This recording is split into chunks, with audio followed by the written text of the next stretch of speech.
कविता कौशिक और अभिनव, बहुत सारी बातें हुई हैं। जब कविता घर के अंदर भी थी तो भी अभिनव पे कई आरोप लगाते थे, कई बातें कहती थी, लेकिन आज एक एक झूठ का पर्दाफाश होने वाला है कविता का। सब बताने वाली हूँ इस वीडियो में कि क्या आरोप लगाए हैं और किस तरह से वो झूठे साबित हो रहे हैं, सब कुछ बताने वाली हूँ।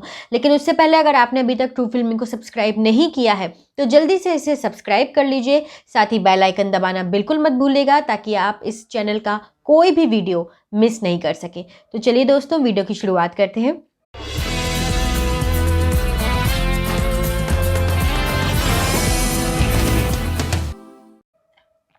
दोस्तों, आप ये सब जानते ही हैं कि जब कविता घर में थी तो कई बार अभिनव से पूछती थी कि अरे तुम मेरी तरफ देख के मुस्कुराते नहीं हो, मुझसे बात नहीं करते हो। और इस पर आपने देखा होगा कि अभिनव बहुत ज़्यादा उनको लिफ्ट नहीं देते थे, वो उनसे बैलेंस होकर बात करते थे।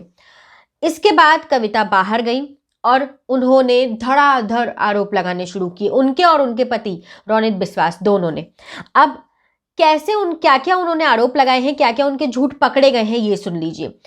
सबसे पहली बात तो ये कि आप अभिनव पे आरोप लगाते हैं, आप कहते हैं कि ये जो है वो वायलेंट मैसेज भेजता है, आप इस बात को लेकर ट्वीट करते हैं। लेकिन अगर आप सही हैं, आप अपनी बात को लेके इतने ज़्यादा स्टैंड ले रहे हैं, तो फिर आप ट्वीट क्यों डिलीट कर रहे हैं वापस?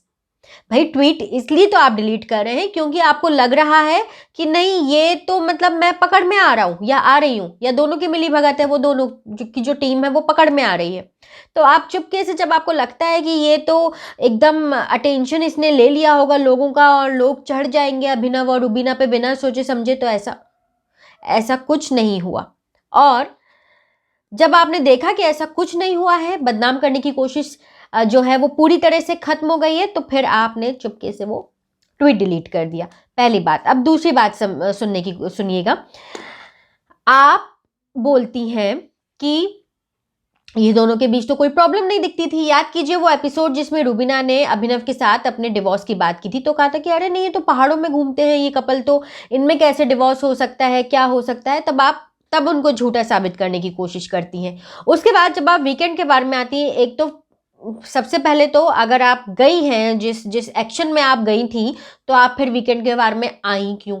इतना आपको अगर गुस्सा था, चलिए आप आ गई, अपनी बात रखने आ गई, मानते हैं, तो आप तब ये कहती हैं वीकेंड के बारे में, आपने प्रोमो भी देखा होगा और आज शाम में ये क्लियर भी हो जाएगा। वो कहती हैं कि नहीं, रुबीना की वजह से मेरी और अभिनव की दोस्ती टूटी है, ये सच्चाई है।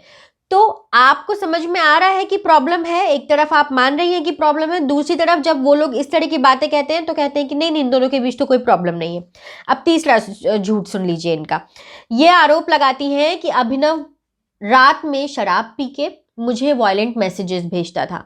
दोस्तों, एक बात बताइए, अभिनव शुक्ला जब से बिग बॉस में आए हैं तब से किसी लड़की के साथ उन्होंने फ्लर्ट नहीं किया, किसी के साथ मिसबिहेव नहीं किया, किसी के साथ उन्होंने बदतमीजी नहीं की। लड़की छोड़ दीजिए, लड़के के साथ भी वो सिर्फ रिएक्ट करते हैं, खुद कभी बदतमीजी नहीं करते हैं। राहुल के साथ भी वो सिर्फ रिएक्ट करते थे और वो भी अपनी हदों में। आपको लग सकता है कि अभिनव शुक्ला जैसा इंसान कविता कौशिक को वायलेंट मैसेजेस भेजेगा? कतई नहीं, ये भी सरासर झूठ है। और जब अभिनव ये बात बोलते हैं कि नहीं दिखाइए मैसेजेस, उन्होंने कल के एपिसोड में भी बोला कि मेरे पास सारे मैसेजेस हैं, मैं दिखा सकता हूं, लेकिन उनका पक्ष क्लियर है, वो लोग अपना ट्वीट डिलीट कर रहे हैं। तो आप अंदाजा लगा सकते हैं कि कौन सच्चा है कौन झूठा है, आज पता चलने वाला है। फिलहाल आपको क्या लगता है कि क्या कविता की जो बातें हैं वो सही हैं या फिर रुबीना और अभिनव की? मुझे कमेंट सेक्शन में ज़रूर बताइएगा। साथ ही अगर ये वीडियो आपको पसंद आया है तो लाइक कीजिए, शेयर कीजिए, चैनल को सब्सक्राइब कीजिए और जल्दी मिलूंगी एक और नए वीडियो के साथ।